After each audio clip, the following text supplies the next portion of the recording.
No ar pela TV CPAD, o seu programa Teologia em Foco. O nosso entrevistado de hoje é pastor, jurista, teólogo e escritor, com várias obras escritas pela CPAD, incluindo o título Entre a Fé e a Política. Através de videoconferência, seja muito bem-vindo, pastor Valmir Nascimento. A paz do Senhor, pastor Edilberto, e a paz do Senhor a todos os internautas que nos acompanham. O foco de nossa entrevista de hoje é teocracia. Vamos ao foco. Pastor Valmir, a teocracia como princípio bíblico, o senhor pode falar sobre este princípio? Exato. É importante fazer uma clara distinção de teocracia enquanto princípio ou uma doutrina bíblica, de teocracia enquanto um sistema de governo. Quando nós falamos de teocracia enquanto um ensinamento bíblico, enquanto um princípio que instrui o povo de Deus, nós estamos nos referindo à compreensão que estabelece que Deus é o Criador, o sustentador e o governador de todas as coisas. É Ele, de fato, e assim nós acreditamos, que estabelece os princípios, as regras, os padrões pelos quais o seu povo deve seguir. Isso está estabelecido exatamente pelo fato dele ser o Criador de todas as coisas. Isso, para nós que somos cristãos, nós vamos extrair desse princípio aí, desse entendimento que Deus governa todas as coisas, as leis da física, Ele governa a nossa vida, Ele governa a vida da igreja, e de maneira geral, Ele governa todo o universo pela palavra do seu poder. É a partir dessa perspectiva que nós vamos extrair também o entendimento que os próprios governantes, eles extraem do próprio Deus autoridade ou legitimidade para que possam governar. Ou seja, esse é um princípio bíblico que nós aplicamos na vida cristã.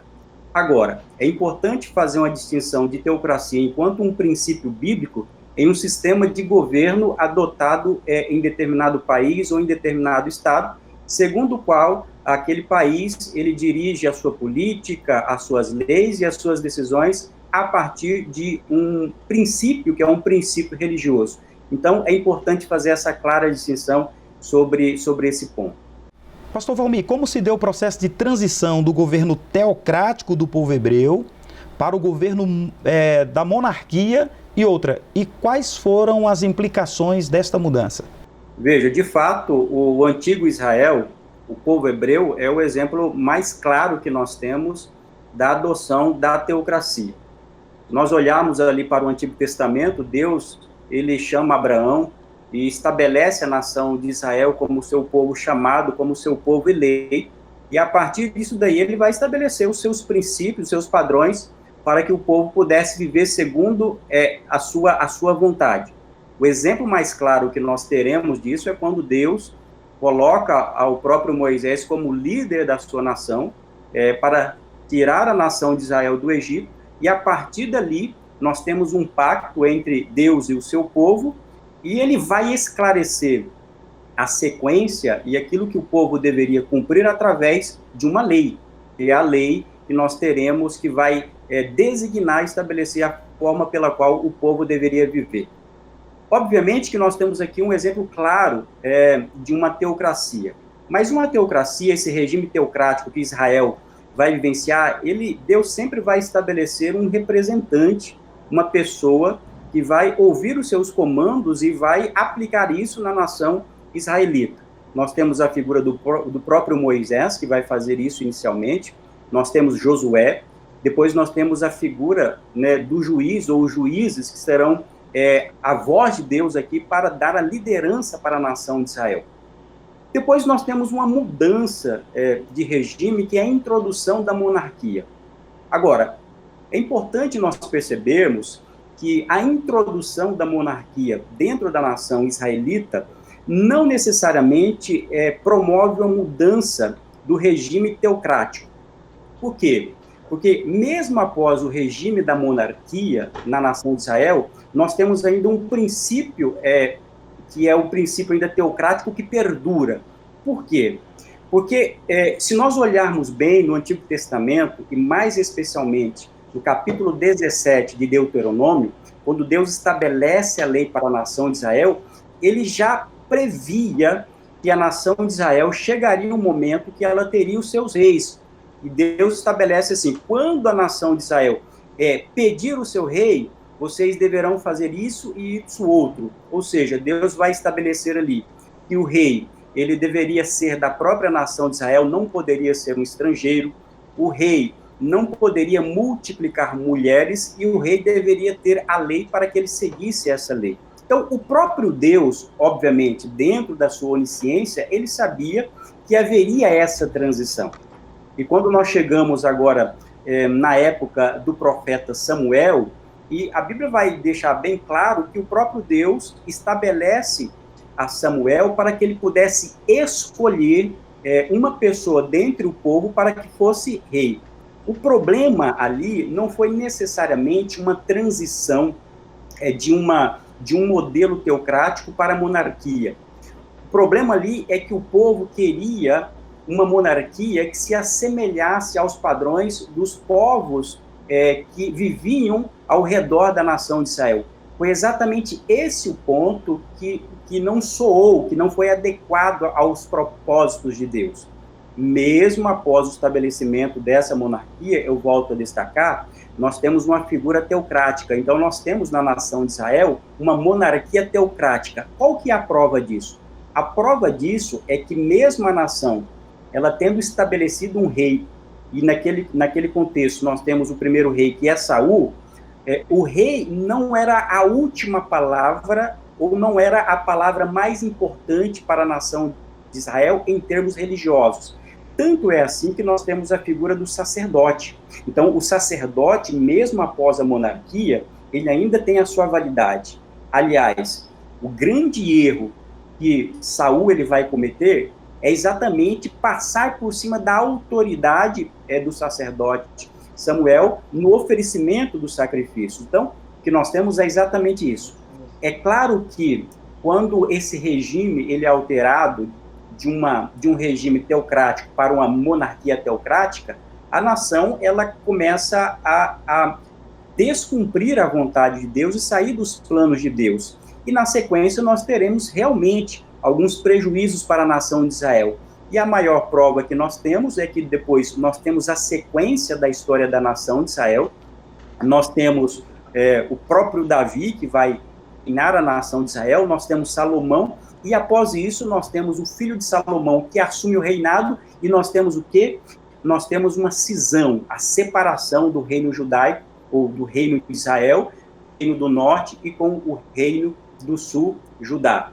Ou seja, aplicando o princípio teocrático na monarquia, quando o povo sai da orientação de Deus, de uma teocracia segundo a vontade de Deus, começa a existir o quê? Uma busca, não pelo bem maior, pelo bem da sociedade, não para cumprir a vontade de Deus, mas para cumprir os interesses políticos e o domínio, e isso vai gerar o quê? Isso vai gerar discussões, vai gerar cisão, que é o que vai acontecer na nação de Israel. Bem, pastor, nós vamos para um breve intervalo e já nós estamos de volta, porque o senhor falou há pouco que o rei era o representante de Deus aqui na terra no período monárquico do povo hebreu. Só que fica uma pergunta que a gente já pode entrar nela depois, na volta do intervalo a gente já entra nela. Quem era o representante de Deus então no governo puramente, vou colocar entre aspas, puramente teocrático? Porque o senhor falou de um governo monárquico, teocrático, quando Saul estabeleceu, o senhor foi estabelecido como rei. Sendo assim, nós vamos para um breve intervalo e já nós estamos de volta. Amigo, irmão, internauta, daqui a pouco voltamos. Até já. Um estudo bíblico de excelência para o crescimento espiritual da igreja. Uma igreja fortalecida para transformar a sociedade. Revistas de escola dominical da CPAD. E no segundo trimestre vamos estudar nas lições bíblicas adultos a Igreja Eleita. E nas lições bíblicas jovens, Josué, Tempo de Conquistas. Conheça também nosso currículo completo do berçário à fase adulta. Berçário, maternal, jardim de infância, primários, juniores, pré-adolescentes, adolescentes, juvenis, discipulado, uma revista de aprendizado para o novo convertido. Adquira também material de suporte exclusivo aos professores, pasta de visuais com ilustrações para complementação das aulas de toda a fase infantil, livros de apoio às lições de jovens e adultos, revista Ensinador Cristão com subsídios e sugestões de novos métodos educacionais e muito mais. Preços e condições especiais para igrejas. Faça já o seu pedido pelo telefone 0800 021 7373 ou pelo site cpad.com.br. CPAD, a editora da Escola Dominical.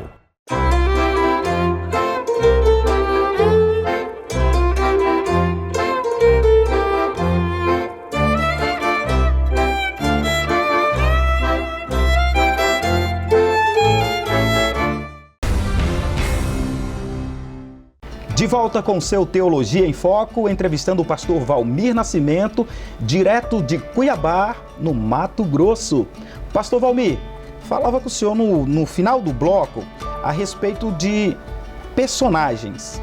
O senhor citou que o rei era o representante de Deus aqui na Terra durante o período da teocracia barra monarquia, ou monarquia barra teocracia. Bem, e antes da monarquia, quem era o representante de Deus nessa chamada, entre aspas, teocracia pura? É uma questão bem interessante, porque nós precisamos olhar para as Escrituras, mais especialmente para o Antigo Testamento, e ver a forma como Deus vai tratando com o seu povo na medida do tempo que o povo pode entender a vontade de Deus. É por isso que nós temos uma progressão, nós temos mudanças de dispensações e isso vai sendo alterado. Então, antes dessa monarquia, nós temos a própria figura, né, se nós podemos utilizar, essa é a demonstração mais clara, do próprio sacerdote, que vai ouvir a voz de Deus, né, e ele tem esse papel muito importante de fazer essa mediação entre o Deus e o povo. E, além disso, nós temos a figura de quem? Nós temos a figura do profeta. Nós sabemos que na nação de Israel nós temos dois personagens, antes da monarquia, que têm papéis muito importantes dentro da nação de Israel. Nós temos o sacerdote, que ele faz esse movimento de levar as angústias do povo a Deus, e nós temos o profeta, que traz a mensagem de Deus para o povo. Isso daqui é interessante para nós percebermos o quê? Mesmo num regime teocrático, o poder ele não fica centralizado, ele não fica nas mãos exclusivas de uma pessoa. É por isso que a fé cristã, e mais especialmente utilizando essa história da própria nação de Israel, ela estabelece princípios elementares para nós termos o governo na sociedade atual. Ora, hoje nós não temos três poderes, legislativo, executivo e judiciário. Se nós olharmos para o Antigo Testamento, antes da monarquia teocrática, nós temos a figura desses dois personagens, o sacerdote e o profeta, para estabelecer o quê? Para estabelecer limites de atuações dessas pessoas.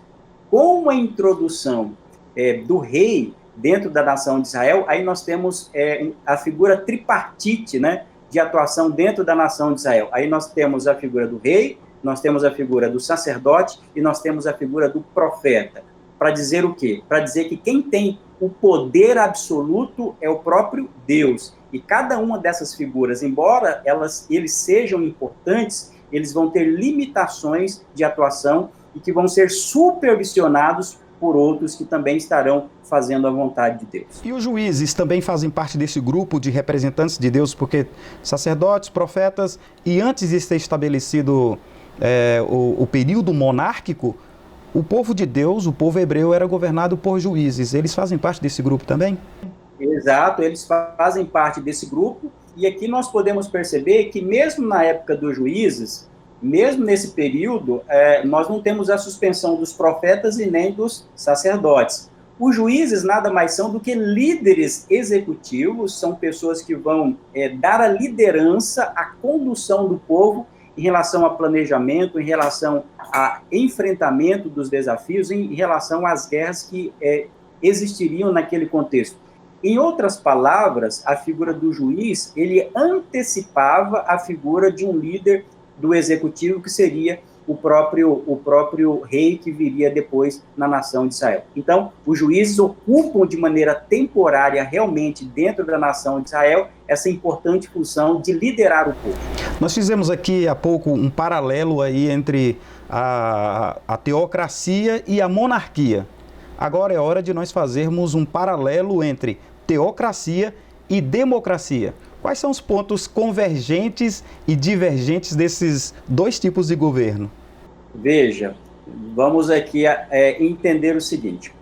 Para responder essa pergunta, nós precisamos compreender duas dimensões ou acepções da palavra democracia.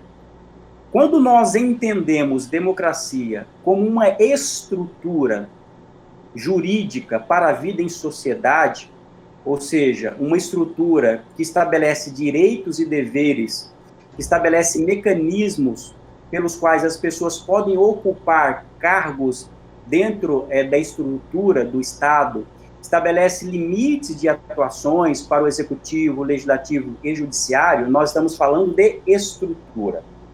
E nesse sentido, há sim uma convergência entre o princípio bíblico da teocracia cristã para a democracia. Por quê? Porque nós podemos extrair o seguinte: Deus sendo aquele que é o supremo sobre todas as coisas, a Bíblia vai dizer que ele concede autoridade para os governantes, os reis, para que eles possam viver uma boa vida, uma vida adequada. É o que nós vamos extrair tanto do capítulo 13 de Romanos, quanto também do capítulo 2 da primeira carta de Pedro. É por isso que a Bíblia diz que nós devemos obedecer às autoridades, porque não existe autoridade que não foi constituída por Deus. Então, quando nós entendemos a democracia como regras de convivência e exercício de poder, há sim uma grande convergência, porque o objetivo de Deus para o ser humano aqui nessa terra é que ele tenha uma vida tranquila, uma vida adequada, e que nós possamos viver de maneira ordenada.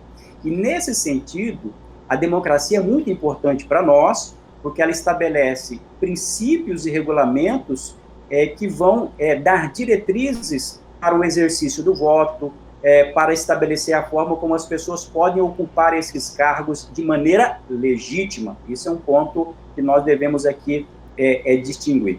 O outro aspecto, e aí nós chamamos a atenção, é o entendimento da democracia como uma ideologia.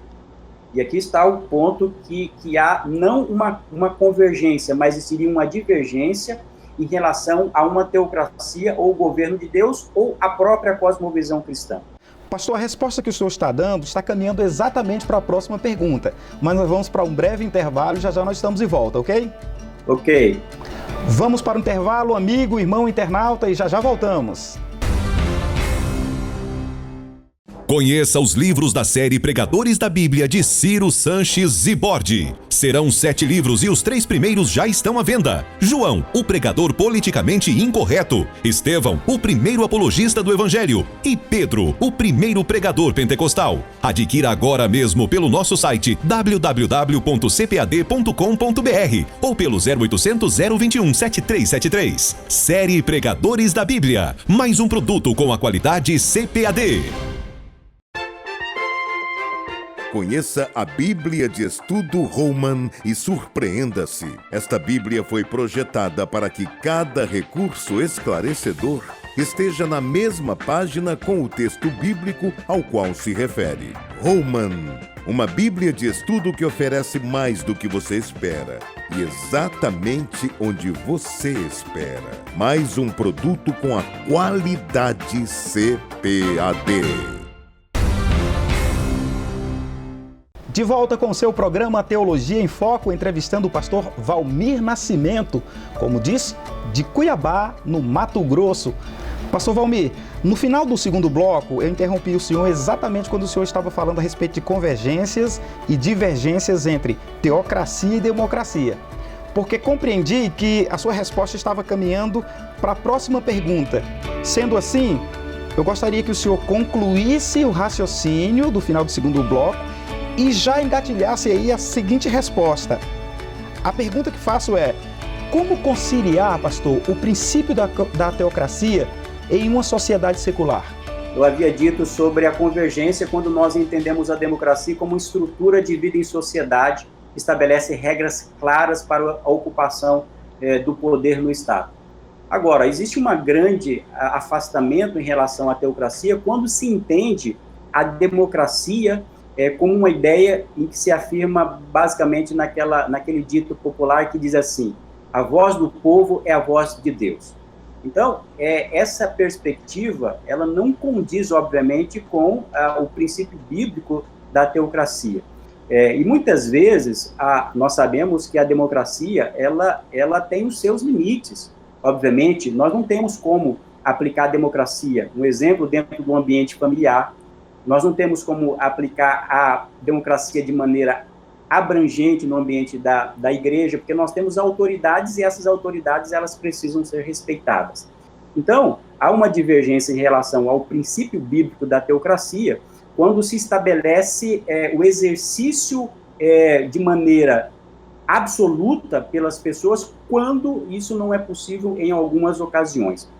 Agora, avançando nessa sua discussão, é possível nós entendermos hoje a possibilidade de utilizar o princípio bíblico da teocracia vivendo em uma sociedade democrática? Sim, nós podemos entender isso quando nós compreendemos que nós temos hoje a possibilidade de exercer a nossa fé e entender que Deus é soberano na nossa vida e sobre a vida da igreja. E aqui eu volto à primeira pergunta para fazer uma separação entre teocracia enquanto um princípio bíblico e sistema de governo. É possível nós vivermos em sociedade utilizando a teocracia bíblica quando nós aplicamos ao nosso âmbito de fé, à nossa vida, não querendo estabelecer para o Estado ou para o governo de maneira forçada os nossos valores e os nossos princípios. E daí nós entramos no relacionamento do cristão com o Estado, porque o próprio Jesus foi categórico ao dizer para nós darmos a César o que é de César e a Deus o que é de Deus. Veja, a soberania pertence a Deus. O que Jesus estava dizendo ali é que nós precisamos saber entender as diferenças de esferas do governo de Deus, que é sobre todas as coisas, mas quando se trata de governo de Estado, nós precisamos respeitar isso. A nossa participação no ambiente democrático deve ser de maneira respeitosa, de maneira inteligente, influenciando positivamente os rumos da nação através das nossas contribuições, e a fé cristã tem muito a contribuir com as questões de natureza pública. Então, o princípio da teocracia pode perfeitamente ser estabelecido dentro de uma sociedade secular. Desde que, é importante dizer isso, desde que essa teocracia ela não reverbere de maneira através do uso excessivo da força. Vale destacar, quando nós falamos de teocracia, nós estamos falando de teocracia na aplicação do reino de Deus. E o que para nós é o reino de Deus? Para o cristão, o reino de Deus não é vida política. Para o cristão, o reino de Deus é a vontade de Deus sendo estabelecida na vida do seu povo. Esse é o ponto. Nós, obviamente, nós não defendemos que exista hoje uma vinculação entre Estado e Igreja, até porque, historicamente, isso foi prejudicial, não somente para o Estado, mas também para a própria Igreja, porque a Igreja perde a sua vocação e perde o seu foco.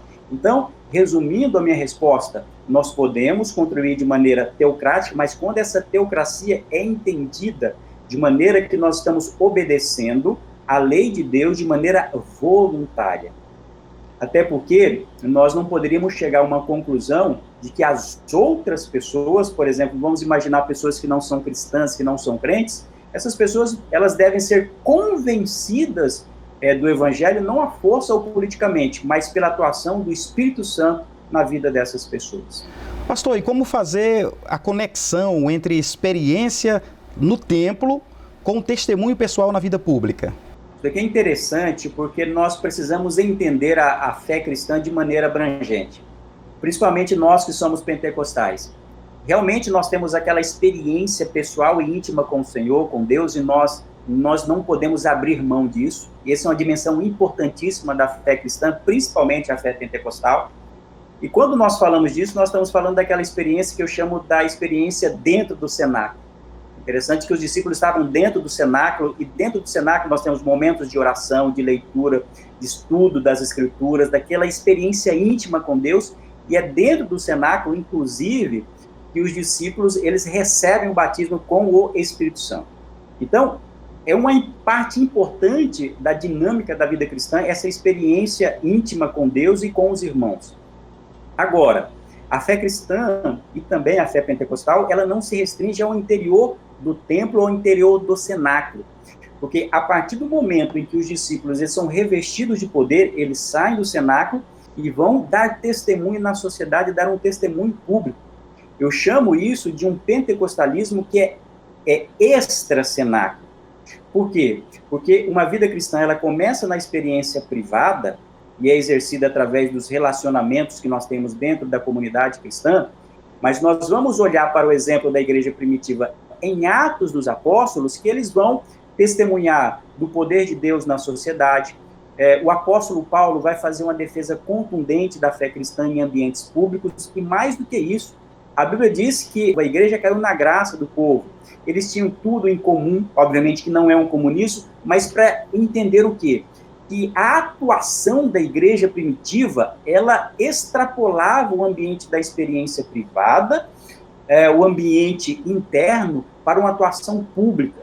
Tanto é assim que nós vamos olhar isso ao longo da história da tradição cristã e de todo mundo, como a igreja cristã ela foi importante para a criação de orfanatos, para a ajuda de pessoas que precisavam do ponto de vista da caridade, escolas, universidades que foram criadas pelos próprios cristãos. A partir do quê? A partir de uma experiência privada. A igreja, empoderada pelo Espírito Santo de Deus, ela vai dar esse testemunho público. Então, a conexão é nós entendermos que a fé cristã, ela é o poder de Deus que pode mudar a vida da pessoa, mas pode mudar também culturas inteiras. Observei que o senhor destacou aí a questão do pentecostalismo. Lógico, nós somos pentecostais, mas eu gostaria de, nesse ponto, aproveitando, já que o senhor falou dos pentecostais, quais as contribuições da teologia pentecostal para as questões de ordem pública, pastor? Tem essa contribuição do pentecostalismo? Nós temos uma contribuição histórica, mas precisamos também reiterar isso entre nós, de que isso é possível. Por muito tempo, dentro da nossa tradição, até pela forma como o pentecostalismo ele foi formado, nós demos um grande valor às atividades privadas, né? A experiência, o que é muito importante. Só que o pentecostalismo ele pode contribuir também com um aspecto de maneira pública, com a sociedade de maneira mais abrangente. Alguns autores, mais recentemente, autores pentecostais, estão destacando e dando ênfase à forma como o pentecostalismo pode fazer isso. Quando nós falamos aqui de contribuição pública do pentecostalismo, nós não estamos falando tão somente do crescimento numérico, da quantidade de pentecostais, da quantidade de igrejas pentecostais. Nós não estamos falando simplesmente da influência no processo eleitoral dos pentecostais, e isso nós temos. Nós estamos falando que o pentecostal, a teologia pentecostal, pode contribuir através dos seus pressupostos teológicos. E para isso nós temos mais recentemente alguns autores pentecostais que estão discutindo isso, como por exemplo, nós temos um teólogo norte-americano, na verdade, malaio, que é o Amos Yong, que escreveu um livro muito importante sobre isso, destacando como a fé cristã pode dar essa contribuição. E ele vai utilizar exatamente aquelas 5 declarações, que são declarações doxológicas acerca da figura de Cristo. Quais são essas declarações? Que Jesus salva, que Jesus ele santifica, que Jesus cura, que Jesus batiza no Espírito Santo e que Jesus é o Rei que em breve voltará. E nós podemos extrair dessas 5 declarações alguns princípios para aplicar na vida pública. Obviamente que não temos como aqui adentrar cada um deles, mas para nós termos uma dimensão aqui. Quando nós declaramos que Jesus salva, nós estamos dizendo que ele é o soberano sobre todas as coisas. E que, portanto, nenhum ente da sociedade ele tem poder supremo em si mesmo. Isso é importante porque nós não caímos em uma idolatria. seja do Estado, o Estado ele é muito importante, mas ele não é um Deus para o cristão, ou seja, do personagem político, do ente político que ali está. Isso é muito importante para nós. Do ambiente, quando nós falamos que Jesus cura, olha só como a comunidade cristã, ela pode ser um canal de bênção não somente para a cura do ponto de vista físico, mas a igreja é um canal de bênção para a cura do ponto de vista social. Nós vivemos em uma sociedade fraturada, de grande violência, a comunidade cristã é um canal de bênção para ajudar a sociedade, para implantar uma cultura de paz, uma cultura de diálogo, de respeito. Quando nós falamos que Jesus é aquele que santifica, isso estabelece um padrão de vida íntegra na sociedade, para estabelecer um padrão adequado de convivência em sociedade. Quando nós falamos que Jesus é aquele que batiza no Espírito Santo, nós estamos falando de empoderamento, de dar capacitação espiritual para a igreja. E aqui está um ponto.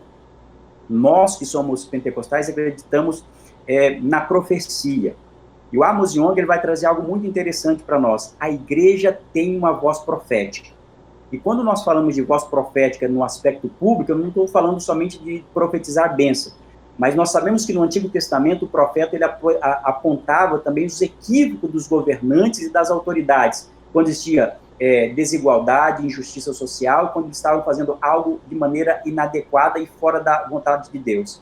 Então, o povo de Deus, os pentecostais, podemos entrar na esfera pública para ser essa consciência, para ser essa voz profética, testemunhando, mas também exigindo direitos, justiça e igualdade na sociedade, porque assim nós estaremos dando um testemunho público da fé cristã em todos os ambientes da sociedade.